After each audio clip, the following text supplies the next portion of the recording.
Tudo bem com você? Espero que sim. Eu sou a professora Helena de Língua Portuguesa. Sou morena, tenho os cabelos castanhos, cacheados, compridos. Sou de estatura mediana. Estou usando hoje uma blusa listrada preta e branca. Atrás de mim, nós temos uma parede verde bem clarinha. E aqui estou eu, uma vez mais, com muita alegria para convidar você a mergulhar junto comigo no mundo maravilhoso da nossa língua portuguesa. Vamos? Nós sabemos que cada texto tem um propósito comunicativo e tem uma estrutura própria. Na aula de hoje, nós aprenderemos a reconhecer as estruturas de textos escritos em prosa e textos escritos em verso. Agora, nós veremos algumas características de um texto em prosa.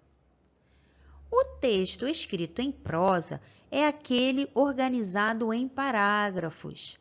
E não se preocupe, porque nós vamos relembrar o que é um parágrafo no decorrer da aula. Esse tipo de texto pode ter a intenção de expor uma ideia, narrar um fato, compartilhar uma opinião, entre outras intenções. Como exemplos de textos em prosa, nós podemos citar contos de fadas, cartas, e-mails, entre outros gêneros textuais. Agora que nós já vimos as características de um texto em prosa, nós vamos ver a sua estrutura, como ele é composto. Um texto em prosa é formado por orações, períodos e parágrafos. Nós trabalharemos a definição dessas unidades de forma menos aprofundada e, com o tempo, você irá aprender mais sobre o assunto. Então, não fique preocupado em decorar as definições, em decorar os nomes. Isso não é o mais importante. O importante é que você perceba a estrutura de um texto em prosa e que você use esses conhecimentos para produzir e interpretar textos.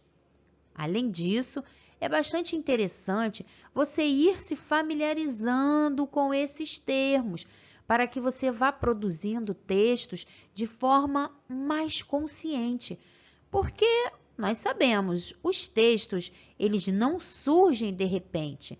Toda produção textual precisa passar por um processo de composição.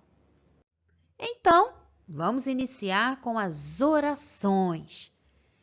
Orações são enunciados que contêm verbo ou locução verbal e que podem não apresentar um sentido completo.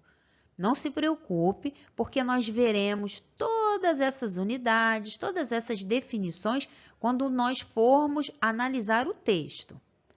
Os períodos são enunciados que contêm uma ou mais orações, e eles são marcados por um ponto, seja um ponto final, ponto de exclamação, ponto de interrogação, não importa, mas eles sempre são marcados por um ponto. E os parágrafos são unidades formadas por um ou mais de um período em que se desenvolve determinada ideia central. Se nós fôssemos representar a estrutura de um texto em prosa em forma de um esquema, seria mais ou menos assim. Teríamos a oração, teríamos o período, que engloba uma oração ou mais de uma oração, e nós temos o parágrafo, que engloba o período e a oração. Você consegue perceber como vai aumentando? A oração é o menor. Depois vem o período. que é um conjunto de orações ou pode ser somente uma oração também.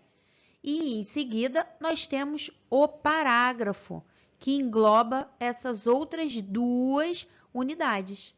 Você conseguiu perceber? Como exemplo de um texto em prosa, nós vamos analisar uma sinopse. Mas você sabe o que é uma sinopse? A sinopse é um resumo, um relato breve ou síntese de uma obra literária ou científica, tais como livros, espetáculos, filmes e etc. E nós já sabemos que todo texto tem um propósito comunicativo, tem uma função. E qual é a função da sinopse?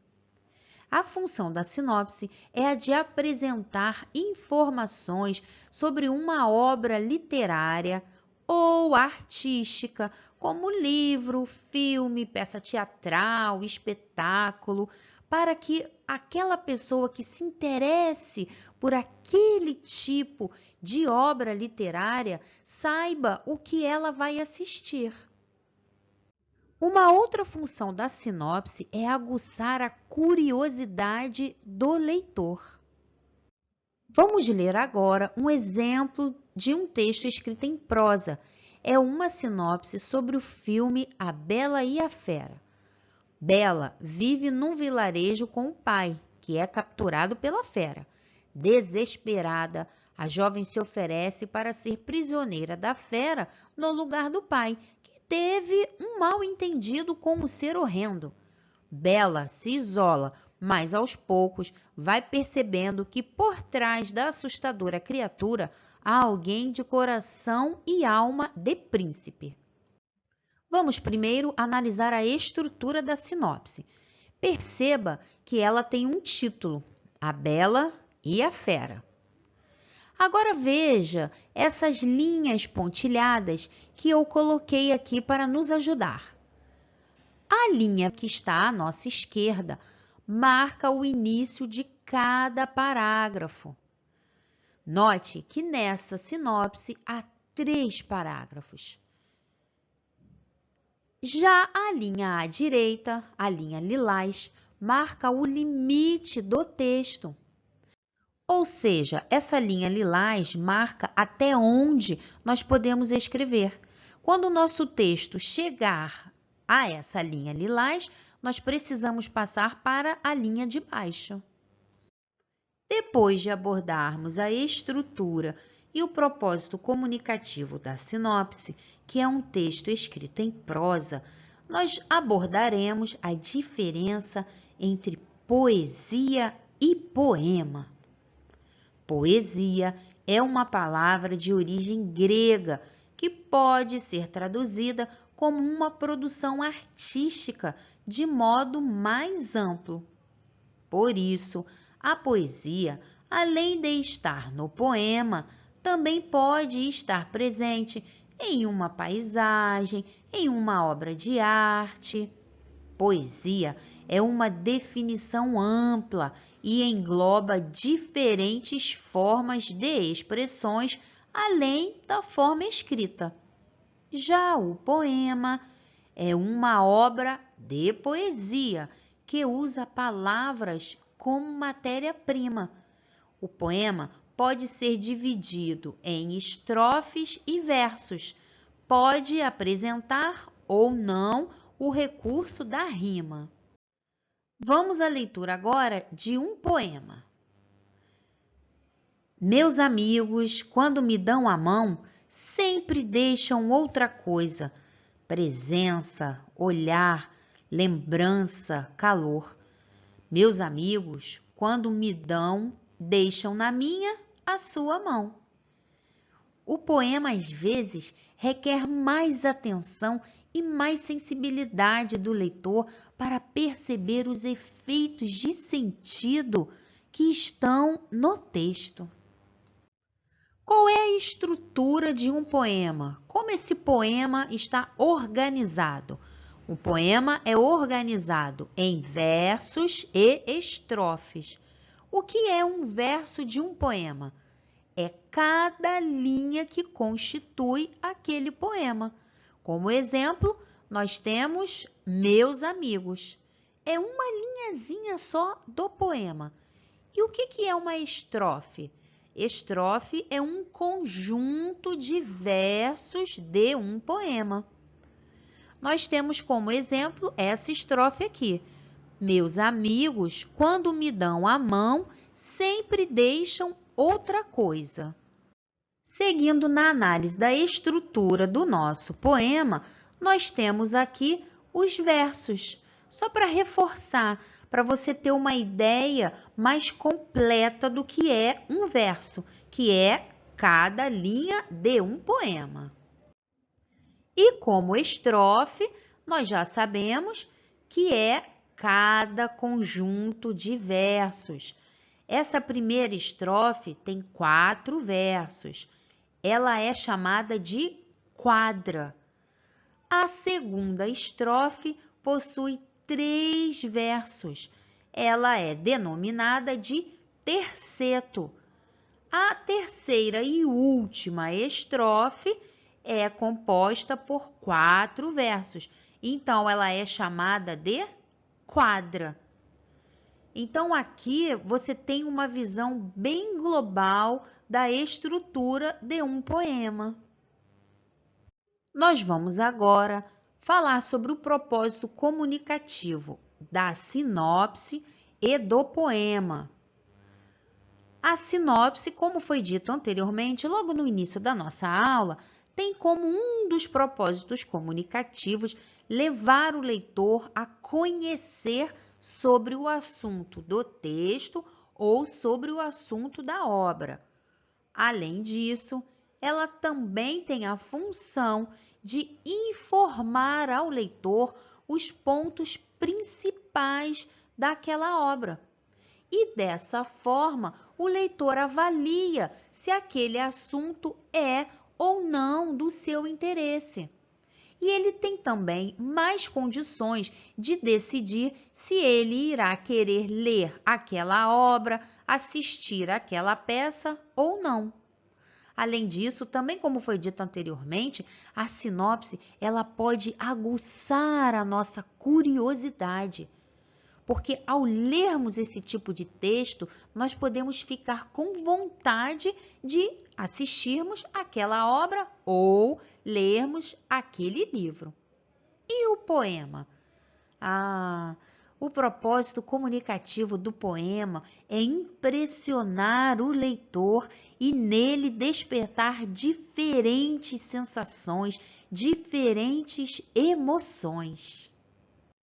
Depois de nós analisarmos a estrutura e o propósito comunicativo, chegou o momento da análise linguística da sinopse e do poema.